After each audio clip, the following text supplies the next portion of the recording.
Y ahora pasemos al epígrafe 9, que tiene un título que a mí me parece precioso. Fíjense ustedes cómo se llama este epígrafe. La política de estabilización del nivel general de precios y sus efectos desestabilizadores sobre el sistema económico.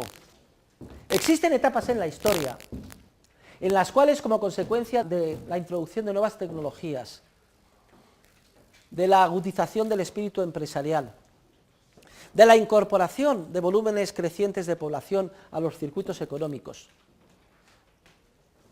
como resultado combinado de todo esto, se produce un enorme desarrollo de la productividad, es decir, de la producción de bienes y servicios.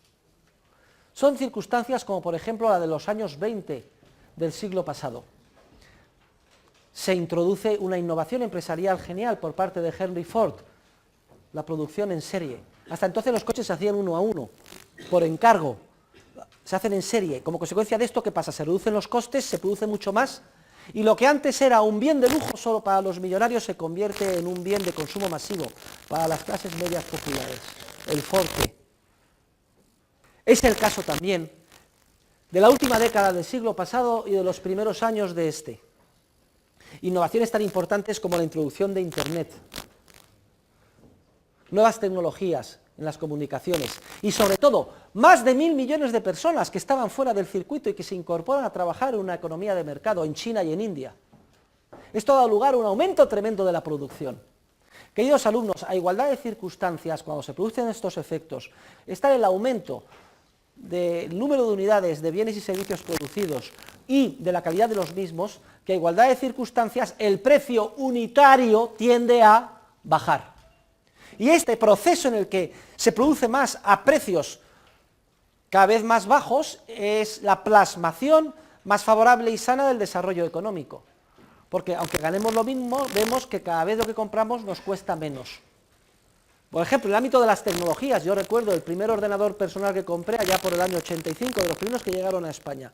Me costó varios millones de pesetas de entonces, como si fuera 25.000 euros de hoy, pero además teniendo en cuenta la inflación, como si fueran 50.000 euros de hoy. Con 50.000 euros, ¿cuántos ordenadores personales puedo comprar hoy? 50, y además cada uno de ellos con 100 veces más capacidad, al menos que el que yo adquirí en el año 85. ¿Qué significa esto? Que el precio unitario de ese producto, como consecuencia de las innovaciones tecnológicas y del aumento de la productividad, no ha dejado de bajar. Bueno, pues en estas etapas en las que hay tanto aumento de la productividad y los precios deberían de bajar, muchos economistas están empeñados en que hay que mantener estable el poder adquisitivo de la unidad monetaria. Es decir, que hay que impedir que los precios bajen.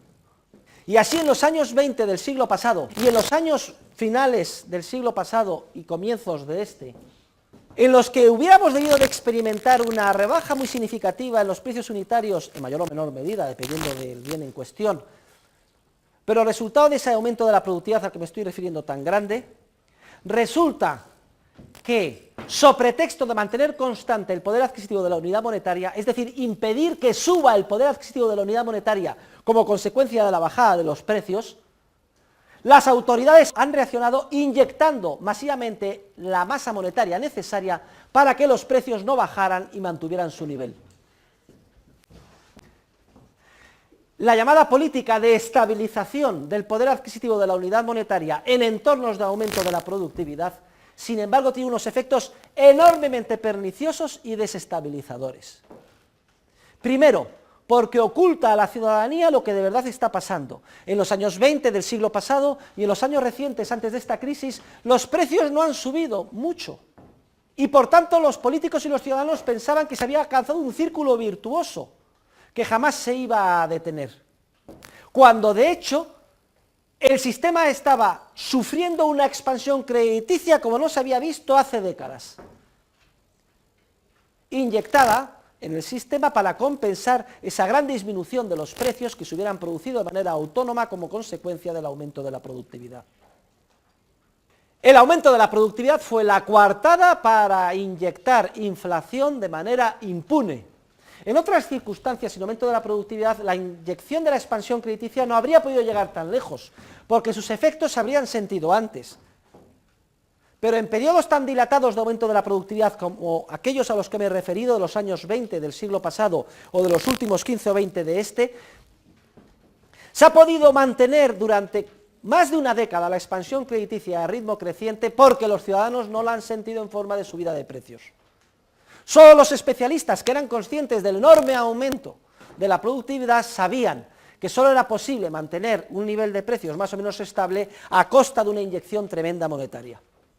No se ha notado en forma de incremento del precio de los precios unitarios de los bienes y servicios de consumo, pero sí se ha notado en forma del precio de los factores de producción, de los bienes de capital y de los títulos que los representan en bolsa, que en la época de la exuberancia irracional no dejaron de crecer. Los economistas sensatos dimos la voz de alarma, pero nadie nos hizo caso. Dijeron, no, ¿qué importa? La bolsa sube porque las cosas van muy bien. Y fíjese usted que los bienes de consumo, sus precios no crecen. Nosotros decíamos, es que deberían de haber bajado y mucho porque ha crecido mucho la productividad. El hecho de que no crezcan pone de manifiesto la enorme distorsión monetaria que está creando el sistema. Y aunque no se manifieste en forma de crecimiento en los precios unitarios, la expansión crediticia muy enérgica y creciente que se ha inyectado en el sistema, so pretexto de estabilizar el poder adquisitivo de la unidad monetaria, no ha dejado de tener sus efectos en forma de malas inversiones generalizadas. Y al final se han desencadenado los 6 efectos que hemos visto en forma de una profundísima crisis financiera y recesión económica.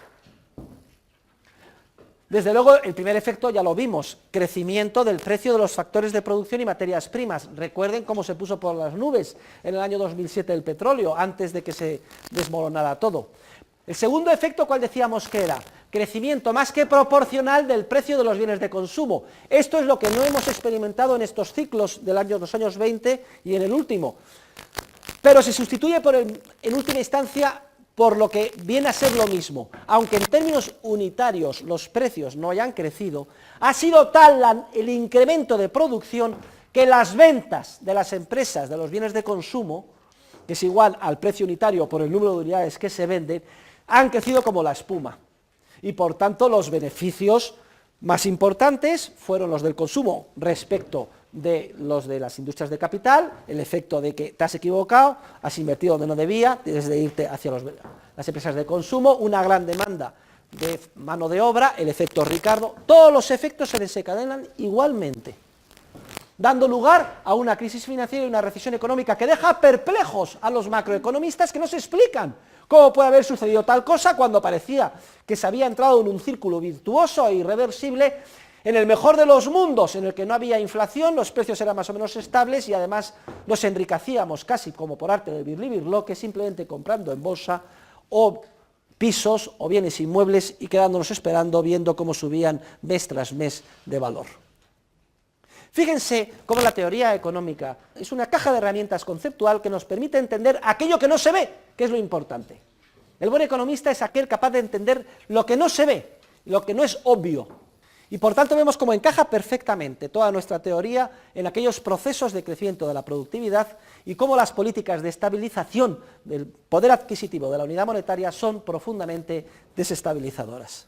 Lo mismo sucedió en los años 20, en los felices años 20 del Gran Gatsby, todo iba bien, no hacía más que subir la bolsa, los precios no subían, lo mismo se decía que se había alcanzado ya un círculo virtuoso y sin embargo se estaban poniendo las semillas de una profundísima crisis financiera y recesión. Son unas similitudes enormes las que hay entre ese periodo y el que acabamos de experimentar y que ha terminado con la actual crisis financiera y recesión económica. No dejen de leer la relación de crisis financieras y recesiones económicas que hay al final del capítulo. Hay una mención rápida a las que hemos visto desde la época de los griegos y la Edad Media, pero sobre todo son todas las crisis financieras desde el advenimiento de la revolución industrial a comienzos del siglo XIX. Y verán cómo, sorprendentemente, siguen todas un patrón prácticamente igual o parecido. Analícenlas porque están párrafo por párrafo para que ustedes vean. Es muy importante que se las lean.